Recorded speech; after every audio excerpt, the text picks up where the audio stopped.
ကုန်းဆောင်အေယာပဒေတာဒီနေ့မှာကျွန်တော်ဒီကုန်းဆောင်အေယာပဒေတာနဲ့ပတ်သက်ပြီးတော့ချစ်ကိုချစ်မတွေကိုဆန်နမူနာထမင်းတွေရှက်ပြပြီးတော့ဒီဆန်ရဲ့အာတာရှက်တွေပေါ့နော်ဒီဆန်ဟာကျွန်တော်တို့လူသားတွေအတွက်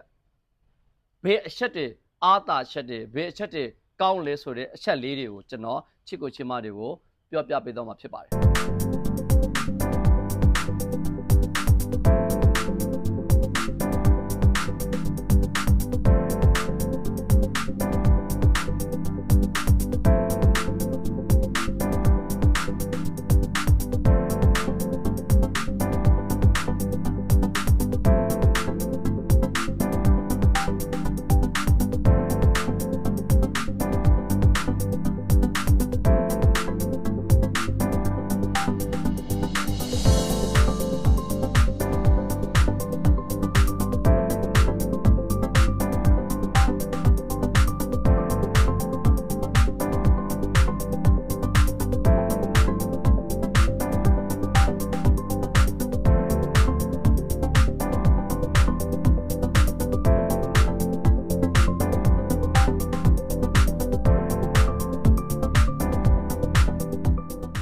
ကဲဒါဆိုရင်ချစ်ကိုရှင်မတို့ဆန်လေးမြင်ရပြီထမင်းကိုလည်းမြင်ရပြီဆိုတော့ကျွန်တော်တို့ရဲ့ကုန်းဆောင်အေယာပဒေတာထမင်းရဲ့အခြေအနေဘယ်လိုလဲ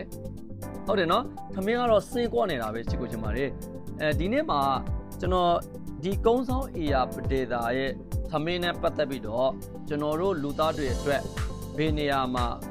အတာချက်ရှိတာလဲဘာအတွက်အကျိုးတရားမှုရှိတာလဲဆိုတဲ့အချက်လေးတွေကိုကျွန်တော်ပြောပြပေးမှာဖြစ်ပါတယ်ဒါကတော့ကျွန်တော်တိတလောက်မဲ့တလောက်ပေါ့နော်ဒီကကျွန်တော်ပြောချင်တာကတော့ဒီကုန်းဆောင်အေယာပဒေတာသမင်းဟာဆန်ဟာကျွန်တော်တို့12လပိုင်းမှာပေါ်တာဖြစ်ပါတယ်เนาะ12လပိုင်းဆိုရင်တော့ကျွန်တော်တို့1လပိုင်း2လပိုင်း3လပိုင်း4လပိုင်း5လပိုင်းထိရောက်နေပြီဆိုတော့ဒီအချိန်ကာလဒီကျွန်တော်တို့မသိမဟောင်းကာလလေးဖြစ်တယ်အိုးမတက်ရုံပဲသမင်းကတော့တော်တော်လေးကိုစားကောင်းမဲ့အနေအထားဖြစ်ပါတယ်နောက်တစ်ချက်ကကျွန်တော်တို့ဒီကုန်းဆောင်အေယာပဒေတာကဘလို့လူတွေစားသင်းတယ်လေပေါ့နော်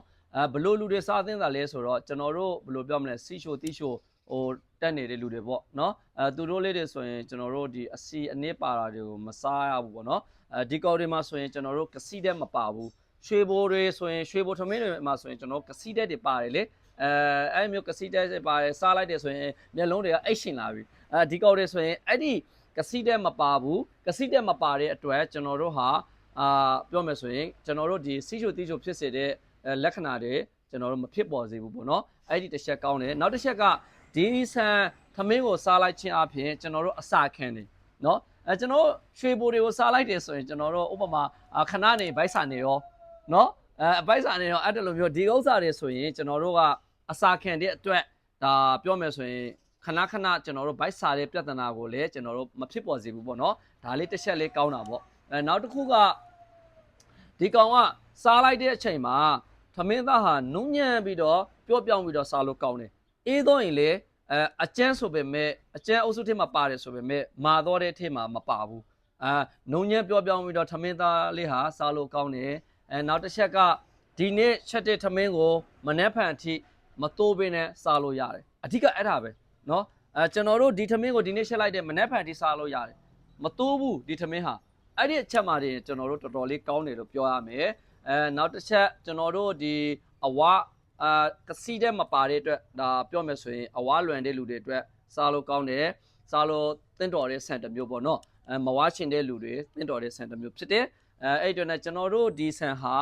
ကျမ်းမာရေးနဲ့ဒါညဉ့်ညမ်းတဲ့ဆန်တစ်မျိုးလို့လည်းကျွန်တော်တို့ပြောလို့ရတာပေါ့နော်ဒီပေါ်မှာချစ်ကိုရှင်မတွေလည်းစားသုံးသူချစ်ကိုရှင်မတွေလည်းကျွန်တော်တို့ရဲ့ကောင်းမဲ့အောက်မှာဝင်ပြီးတော့ရေးပေးခဲ့လို့ရပါတယ်ချစ်ကိုရှင်မတွေအနေနဲ့ဒီဆန်ဒီထမင်းအပေါ်မှာဘယ်လိုမြင်လဲပေါ့နော်အဲ့အတွက်နဲ့ချစ်ကိုရှင်မတွေကိုယ့်ရဲ့ကျမ်းမာရေးနဲ့ဘဝကိုပေါ့နော်အဓိကကျွန်တော်တို့ကျမ်းမာခြင်းတည်လက်တပါဆိုသလိုပေါ့ကျမ်းမာမှာကျွန်တော်တို့ဘဝဟာရှင်သန်မယ်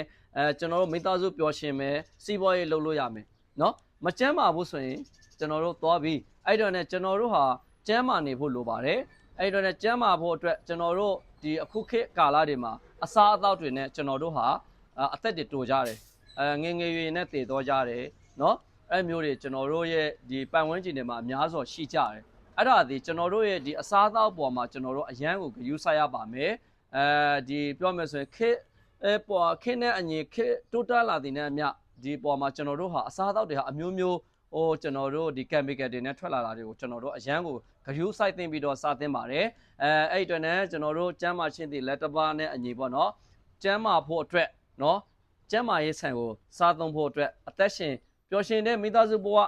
ပျော်ရွှင်တဲ့အနာဂတ်ကိုနော်ကျွန်တော်တို့ပျော်ရွှင်လေးကျန်းမာလေးနဲ့ရောက်နိုင်ဖို့အတွက်ကျန်းမာတဲ့ဆန်လေးတွေကိုစားပြီးတော့ကျန်းမာစွာနဲ့နေထိုင်ဖို့တိုက်တွန်းလိုက်ရခြင်းဖြစ်ပါတယ်